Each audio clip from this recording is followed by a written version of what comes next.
Today, Schmack-a-da-Mac Day 5. We're gonna do a mac and cheese Eggs Benedict, and it's gonna be really cool. Stick around. For cheeses, I'm doing pretty much the same thing as yesterday. I'm doing partially low moisture mozzarella and partially cheddar.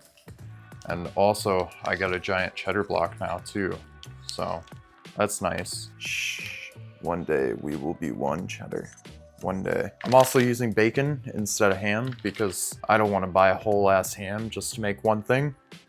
And also, bacon's way better than ham anyway. I'm using 2 parts cheddar to 1 part low moisture mozzarella.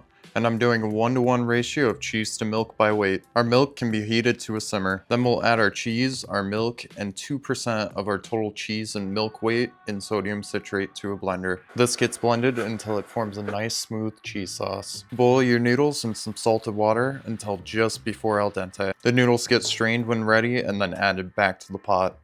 Our cheese sauce then gets added to the noodles, saving a little bit to make a cheesy Hollandaise. We'll also add some soft mozzarella and some extra cheddar. This all gets mixed on low heat for a couple of minutes and then spread out on a sheet tray to be cooled until it becomes a solid block. Once cooled, you can take a ring mold about the size of an English muffin and punch out a couple of patties of mac and cheese. We'll get those patties ready for frying by cracking a couple eggs into a bowl, filling another bowl with flour, salt, and pepper, and filling our final bowl with breadcrumbs, salt, and pepper. We'll then roll our cheese puck in the flour, then the eggs, then the breadcrumbs. These will be put in the freezer for at least an hour.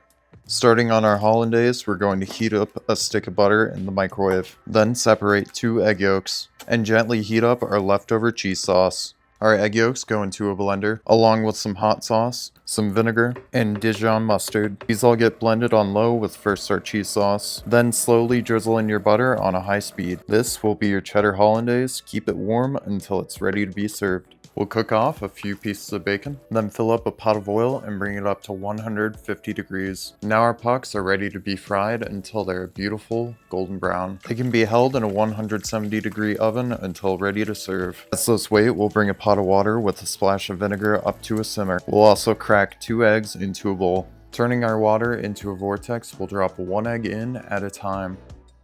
It should take 2 to 3 minutes to cook them. Plating our bennies, we'll place our macaroni pucks down first, followed by our ham or bacon, our poached eggs, our Hollandaise sauce, and a little bit of smoked paprika to garnish.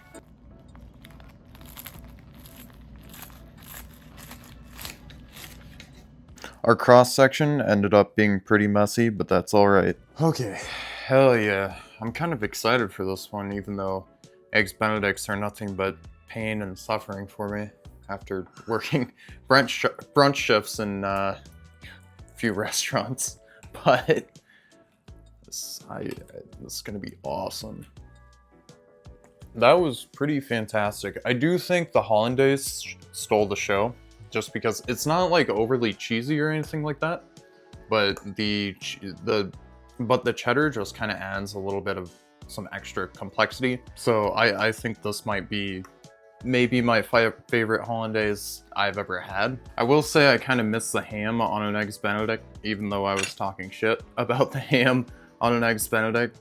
I feel like it kind of, the bacon is a little bit too much and it needs to be tuned down a little bit.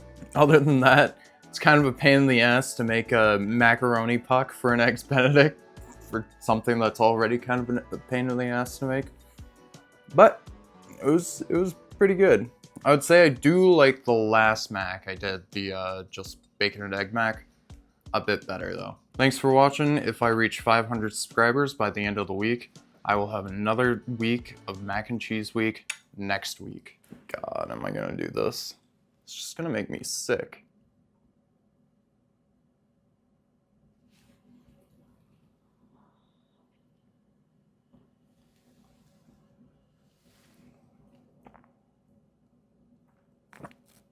Ugh. It's a lot of Hollandaise. Oh shit.